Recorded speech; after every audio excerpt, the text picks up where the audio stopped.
my very great pleasure to introduce once more a great friend of the LSE, President Jordi Pujol, who really needs no introduction.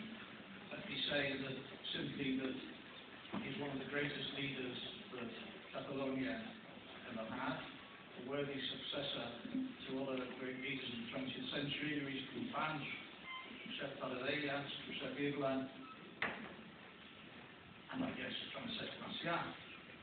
He is, as I say, someone who really needs some introduction. It is worth remembering that he was imprisoned by the Franco regime. He was prominent in the resistance against the dictatorship, in the struggle for democracy, and as president of the Generalitat de Catalunya, did an immense amount to defend Catalonia both within Spain and within Europe.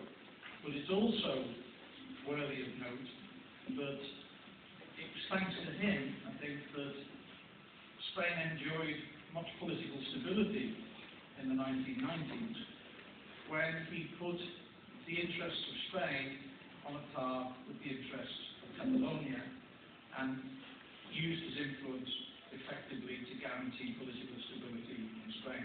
It's an enormous pleasure to have him with us here once more. I'm not quite sure what he's going to talk about, but that will maybe add to the pleasure. So I call upon him now to speak. President. Morning.